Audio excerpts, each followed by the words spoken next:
all parts been stored in the boxes like this. This particular box also been used as a washing station. Red liquid inside, just a regular red diesel. Red color simply because this type of diesel is cheaper to buy. After that, it's been washed out with some brake fluid just to degrease it. For some reason it didn't felt like working in gloves. I was comfortable with this.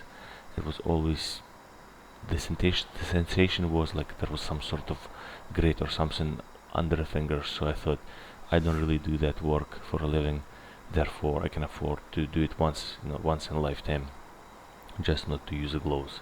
And that's the reason why you'll see that pretty much most of the work on rebuilding the engine will be without any gloves.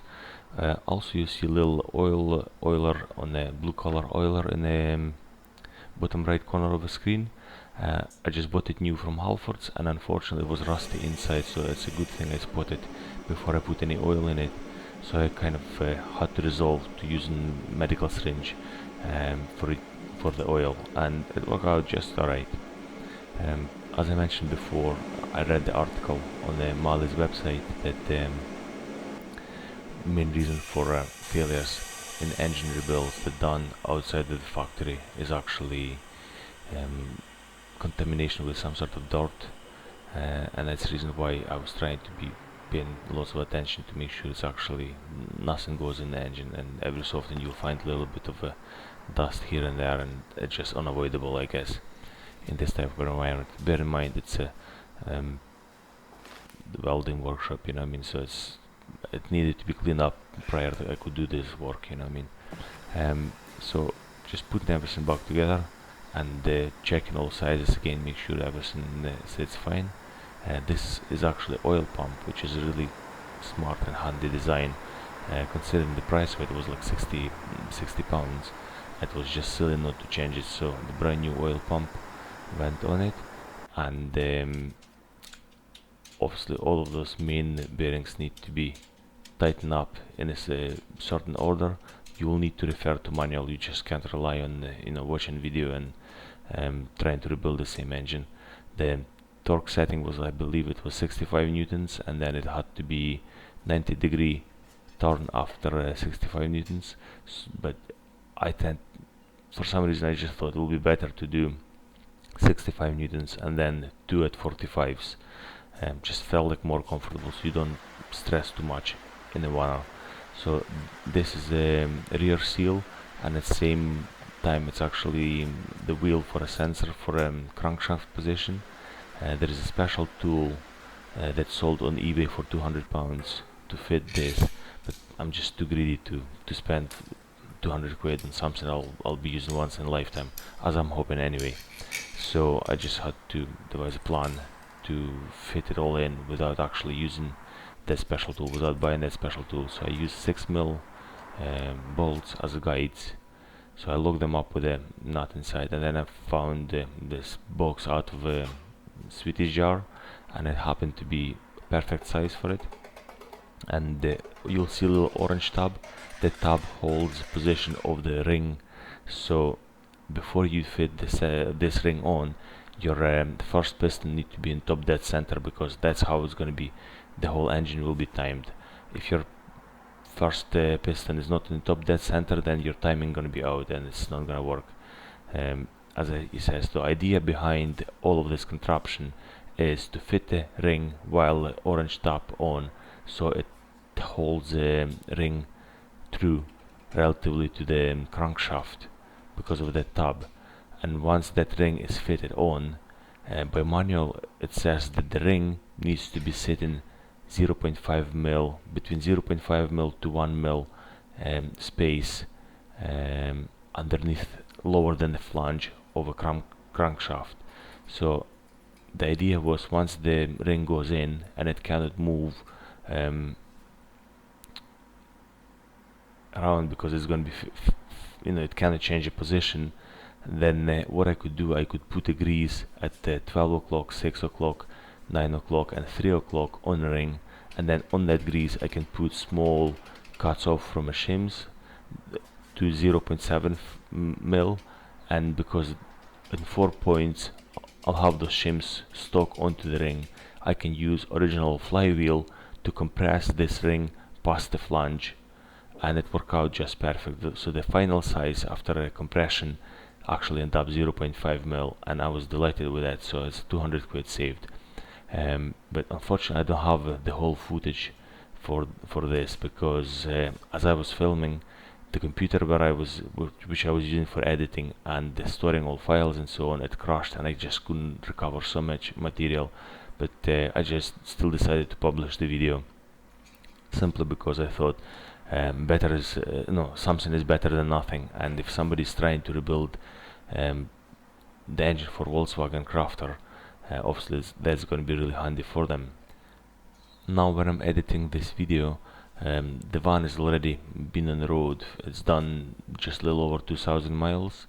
The first oil change was at 700, and the other oil change I will do another couple of thousand miles, and then I'll change oil just to keep oil fresh while everything's getting worked in, so while the engine running in. However, I'm extremely pleased with this engine. As I said before, I wish it was maybe like 3-liter engine, just because the van gets heavier, but it's certainly, I'm really happy with the design, and I think it's a very, very simple, very functional design, and I'm certainly very happy that I chose to stick with this engine rather than going with a newer van and dealing with a 2-liter engine, which is too small in my opinion, and having twin turbo and all that nonsense that comes with it.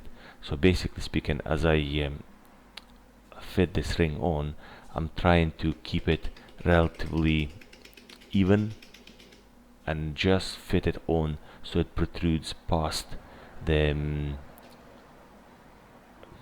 flange of a crankshaft.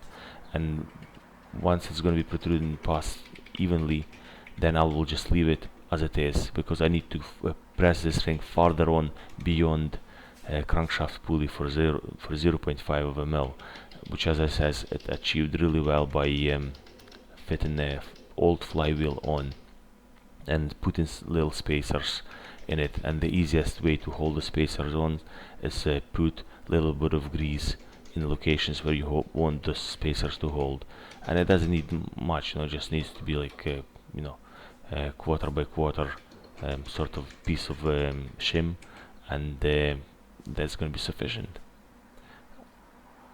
And as I said, once I tried it, it worked out really well, and I'm just extremely over the moon, totally happy with that.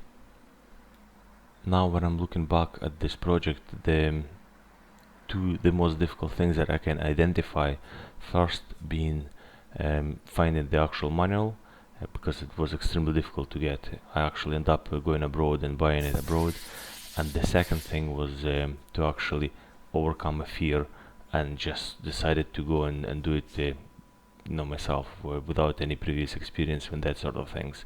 But as I said, this engine is extremely simple, and if you have half a brain cell in your head, you'll certainly manage to do exactly what I've done, and there is no problem with that whatsoever. However, you will need a manual, because manual will tell you all settings, how much torque you need to apply on each bolt, and there is lots of other details that will actually come up in the manual. The manual is not the best, there is some information missing, but you should be able to figure out just way around it and do exactly what I did.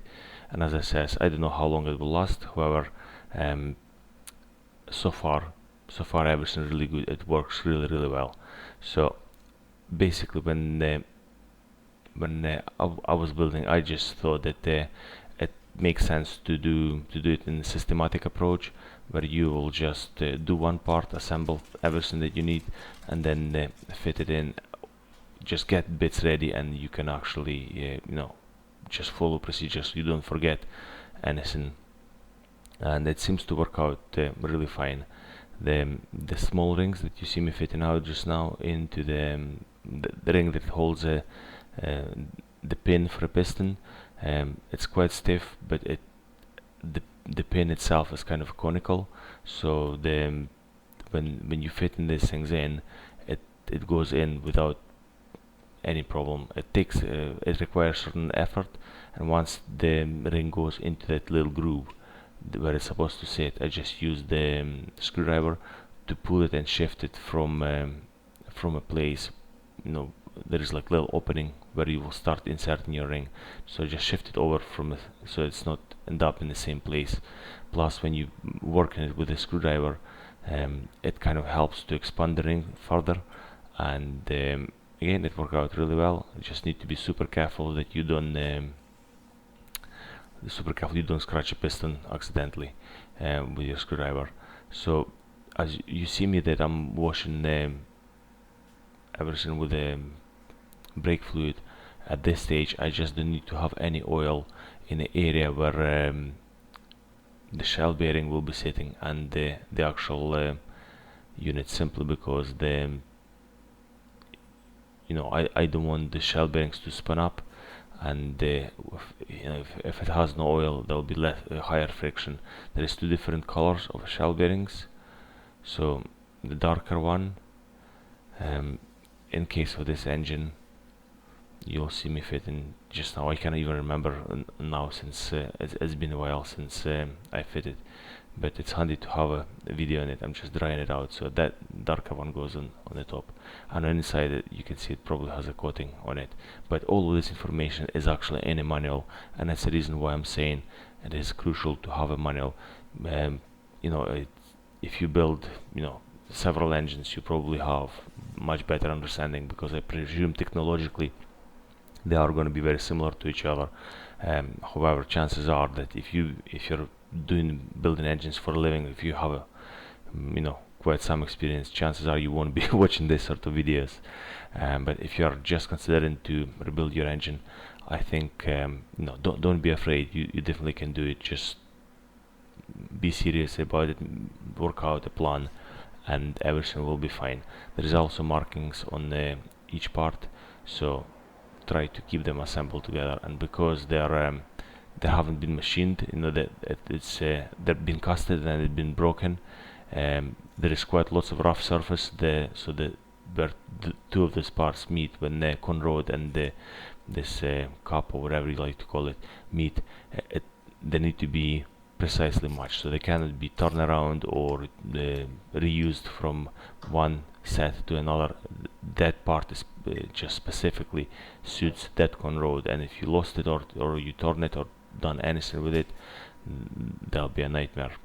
So as you can see, here's a part number for the new pistons, and you also see some markings on with a black fill pen on the piston. So what I've done, I weighed all pistons and I weighed all conrods, and basically I just choose combination that gives me the more equivalent weights. As I mentioned before, the new pistons and the original pistons that were in the engine, they're slightly different. You can see new pistons have little grooves in the underneath the oil ring, the ring that's supposed to take oil off cylinder walls, and it also has some like conical cut to that as well. All piston rings they're made out of different materials, and again, you just need to follow the instruction manual, because that just tells you exactly how it is and how you fit in those rings on. They're also marked for the top positions, so you can't really go wrong with that. And I find that I just bought this little tool from a shop, and it was absolutely perfect, because with the tool I managed to put all rings on without scraping the pistons or risking a chance of breaking the piston rings, which probably would be inevitable considering they have absolutely zero experience with these sort of things. So again, once everything, all rings are in place, just saturate it with oil, so there's plenty of oil goes in it. Spun it up a little bit so it goes into every single groove, because for assembly you want that oil to be sitting there, simply because you don't want to run surfaces dry to each other, and once it's in the engine it will do whatever it has been designed to do. So I have a ring compressor which I bought as well, and all of these things are not really expensive. The issue with them is if it's really handy if you do this sort of work, so all this equipment will be reused. But in my case, I just bought it for one job, but even that, it still makes total sense to buy it, simply because you will pay off in efficiency and in the safety. So I divided the rings, the closing area of a ring, to be 120 degree apart, as the manual says, and then fit the compressor on it. Compressor doesn't need to go all the way down the piston, it just need to cover the piston rings, because what actually happens is while you fit the compressor on and then you fit in the whole assembly into the block, you want the piston to go in the block, and if you fit the compressor all the way down the piston, then you cannot fit it in the block, and you can't really position it 100% precisely correctly to be sure that it is actually gonna go into the cylinder. In reality, as I mentioned before, all of these videos has speed up quite a lot, just to just not to keep you guys watching, because if I have to run it in a real time, it will be extremely boring. Simply because it just took me very long time. I'm very slow, and I'm trying to pay attention to everything that I do. All the bolts that hold like main bearings, all the bolts that hold con rods onto the crankshaft, they're all been renewed. So because when you tighten them things on, what you actually do, you stretching them, and for the price of them, it makes total sense to renew it. Plus manual specifies that they need to be renewed as well. So as it says, the guys who design the engine, they have their heads in the right place, and you should trust that and basically follow what people tell you, and you should be totally fine. As I said, there is tolerances and everything in that manual that just absolutely necessary for you to rebuild the whole thing. So as you can see, I already fitted several pistons in. I believe there is 2 pistons to be fitted in so far at this stage. So I'm checking out for cutouts on the pistons for a valve to make sure that pistons actually go in the right place. And at this stage as well, what I have a crankshaft to be positioned in the bottom dead center in relation to that piston that I'm fitting in, simply because I don't want to damage crankshaft while fitting the piston and hitting the crankshaft with my con rod. So what I'm trying to do, I'm trying to fit it on the top, so while crankshaft is as farthest away position, and then just simply push that piston all the way down while guiding with my left hand. But obviously, I'm just paying attention to making sure that everything is good, or at least I'm happy with how everything go. And as I say, it just took me ages. However, it would still be, well, the final price of a build still end up cheaper than it would be if I would have to pay somebody, because I don't know how it is in your part of the world, but in UK they're selling what they call reconditioned engines, and they're selling them for $2,000. You can buy reconditioned engine for $2,000 for this vehicle. However, I end up spending like $3,000 in parts. But what you also need to bear in mind, that when you get that reconditioned engine for $2,000, you don't really know what's in it, and they're saying that they're taking it apart and they're replacing what needs to be replaced. But seriously, I don't think, well, I don't have experience, but I'm struggling to understand how you can get engine rebuilt for $2,000, considering the new parts that need to go in, and considering that you need to put labor into it as well, and I don't think it's actually possible. So for money that I spend, I not only replaced the engine, I replaced the radiator, I replaced intercooler, I replaced all injectors, and it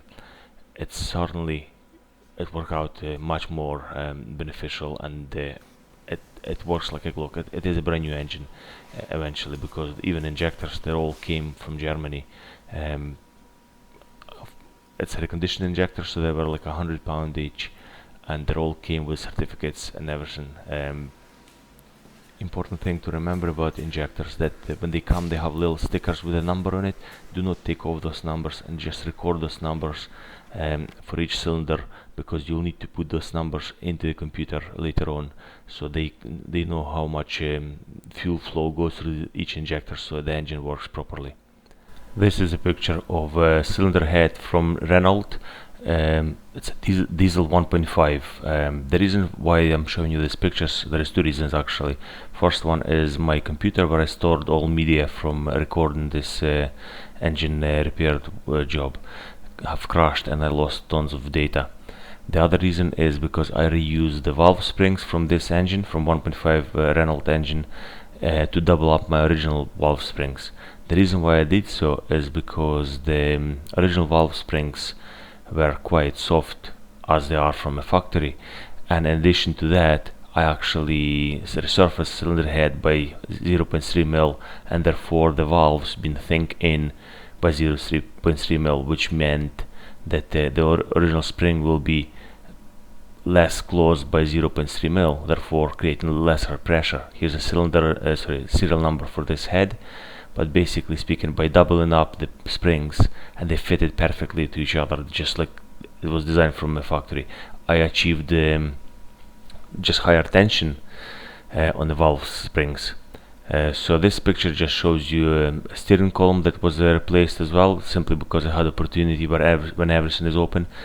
If you go planning to do this sort of replacement on the steering unit, then please remember that once you disconnect steering wheel from the steering ram, do not spin the steering wheel, because there is an angle sensor that tells your ABS how your steering wheel is positioned, so it knows when it's to kick in if you're going sideways.